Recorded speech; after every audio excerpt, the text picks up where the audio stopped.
Bismillahirrahmanirrahim. Assalamualaikum warahmatullahi wabarakatuh. Bagaimana nih kabarnya anak solih semua? Semoga semua dalam keadaan sehat ya, dan tetap semangat belajarnya ya. Alhamdulillah hari ini kita sudah memasuki tematik 1H subtema 4 tentang bencana alam. Kali ini kita akan belajar pembelajaran 1 dan 2. Namun alangkah baiknya sebelum pembelajaran dimulai, kita baca doa terlebih dahulu ya. Berdoa dimulai.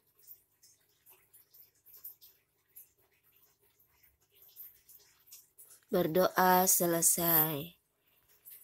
Dan tujuan pembelajaran pada hari ini yaitu pembelajaran 1, siswa mampu menulis kalimat terima kasih berdasarkan gambar. Yang kedua, siswa bisa bercerita tentang kerjasama di rumah. Dan yang ketiga, siswa bisa membuat karya dari tanah liat atau bahan lunak. Sedangkan tujuan pembelajaran 2 yaitu yang pertama, siswa bisa menulis ungkapan terima kasih berdasarkan bacaan. Yang kedua, siswa bisa berjalan di air. Langsung kita ke subtema 4 ya, bencana alam, pembelajaran 1, muatan bahasa Indonesia ya. Silakan anak Soli buka buku paketnya. Halaman 75, ayo membaca. Namun sebelum kita membaca halaman 75, pasti anak Soli penasaran sih apa sih bencana alam itu? Ada yang tahu? Bencana alam itu adalah peristiwa alam ya, bencana yang disebabkan oleh peristiwa alam. Jadi bencana alam itu sama saja dengan peristiwa alam ya. Contohnya apa saja bencana alam itu? Ada banjir ya, banjir, tanah longsor, kekeringan, tsunami, puting beliung, gempa bumi. Itu adalah contoh-contoh bencana alam ya. Jadi boleh tak ulangi, bencana alam itu adalah bencana yang disebabkan oleh peristiwa alam ya. Nah, sekarang kita ayo membaca. Tony sedang menonton televisi. Tony menonton berita tentang bencana banjir. Peristiwa banjir terjadi di desa makmur. Banjir disebabkan sungai yang dipenuhi sampah. Air sungai tidak dapat mengalir, air pun meluap ke rumah warga. Banyak rumah warga yang terendam air. Mereka harus mengungsi. Pengungsi kekurangan bahan makanan, pakaian, dan sumber air bersih. Warga di sekitar pengungsian menyumbangkan pakaian, makanan, dan selimut. Warga desa makmur sangat berterima kasih. Nah, dari bacaan teks bacaan ini ya bisa kita lihat bahwa banjir itu disebabkan oleh apa saja? Oleh sungai yang dipenuhi sampah. Makanya kita sebagai warga negara yang baik, kita tidak boleh membuang sampah sembarangan ya. Kita sebaiknya membuang sampah pada tempatnya, yaitu di tempat sampah. Karena apabila kita membuang sampah di sungai, maka air sungai itu tidak dapat mengalir dengan lancar, tersumbat oleh sampah-sampah, sehingga menyebabkan airnya meluap dan terjadilah banjir ya. Nah, ini adalah ketika hujan turun lebat dan sungai pun dipenuhi sampah dan akhirnya meluap, maka menyebabkan banjir nih ya. Ini banjir adalah orang-orang sedang menyelamatkan diri dengan cara mengungsi ya. Nah, setelah itu ini anak-anak SD ya sedang meminta sumbangan untuk warga korban banjir ya. Sumbangannya tidak hanya berupa uang ya, bisa berupa pakaian atau bahan makanan atau selimut, pokoknya yang bahan-bahan yang berfungsi untuk korban banjir ya. Selanjutnya, ayo mengamati halaman 76, silakan dibuka anak Soli. Halaman 76. yaitu ucapan terima kasih. Perhatikan percakapan berikut, ya. Terima kasih teman-teman sudah ikut mengumpulkan bantuan untuk Bima. Sama-sama Tony, terima kasih atas idemu. Bima pasti merasa senang. Nah, dari percakapan ini, Tony berterima kasih kepada teman-temannya ya. Teman-temannya karena sudah bersedia untuk membantu mengumpulkan bantuan dari teman-teman yang lainnya ya. Nah, jadi Tony ini mempunyai ide untuk membantu korban banjir dan teman-temannya pun dengan senang hati ikut membantu Tony untuk mengumpulkan bantuan ya. Nah, Bima, terimalah bantuan dari kami. Semoga Bima bisa segera pergi ke sekolah lagi. Nah, ini kata Bima. Terima kasih banyak atas perhatian kalian, teman-teman. Aku senang sekali karena bisa segera pergi ke sekolah lagi. Nah, ini dari Tony dan teman-temannya tadi yang mengumpulkan bantuan untuk Bima. Nah, setelah itu di sini Tony dan teman-temannya ke Bima ya, memberikan bantuan tadi ke Bima secara langsung karena Bima adalah korban banjir yang memerlukan bantuan dan uluran dari teman-temannya. Nah, Bima pun mengucapkan terima kasih ya. Bagaimana ucapan terima kasihnya Bima kepada teman-temannya? Nah, seperti ini ya.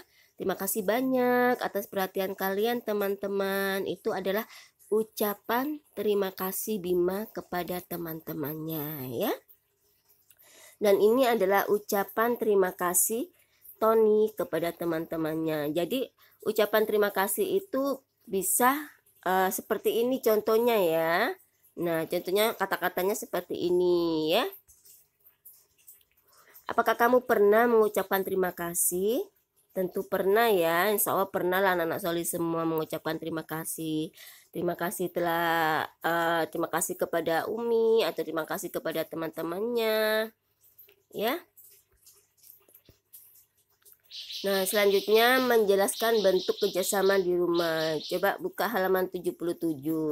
Ini tidak sama ya seperti buku paket, Bu Lita perinci. Bu Lita berikan pengembangan lagi ya. Nah, kerjasama itu apa maksudnya? Kerjasama itu berarti kerja yang dilakukan bersama-sama. Tujuannya apa kita melakukan kerjasama? Tujuannya adalah untuk meringankan beban pekerjaan.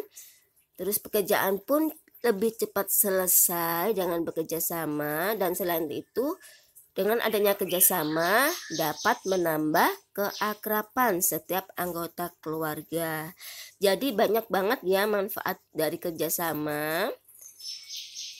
Nah, anak-anak Soli, contoh bentuk kerjasama itu apa saja? Ini ya. Nah, berikut adalah contoh kerjasama yang biasa dilakukan di rumah. Kalau di buku paket kalian ini berbeda contohnya ya sama di yang belum saya jelaskan di sini. Yang di buku paket silakan nanti dibaca secara mandiri ya. Nah, ini contoh Bulita berikan contoh lain selain di buku paket ya. Yaitu ini adalah Joni dan ayah dan ibunya ya sedang bekerja sama ya. Rumah Joni bocor saat hujan. Jadi rumah Joni ini bocor saat hujan.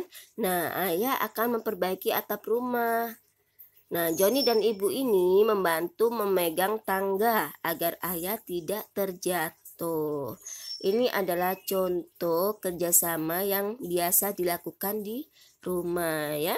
Jadi nanti apabila ada rumah kalian bocor dan ayah ingin memperbaiki atap rumahnya atau gentengnya, maka kalian harus sigap ya, harus siap membantu ayah dengan cara apa? Memegang tangganya agar ayah tidak terjatuh.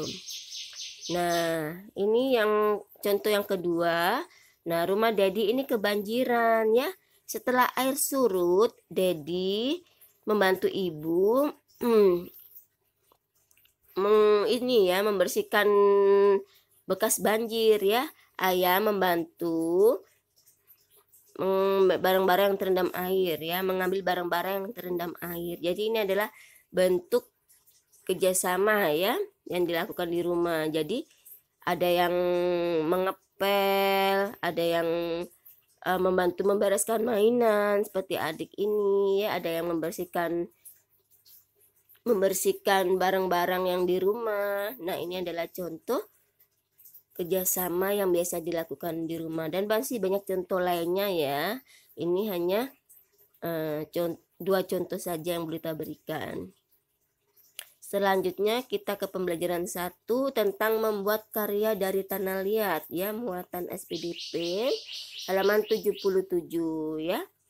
Nah, tanah liat itu merupakan salah satu bahan lunak. Jadi bahannya lunak ya.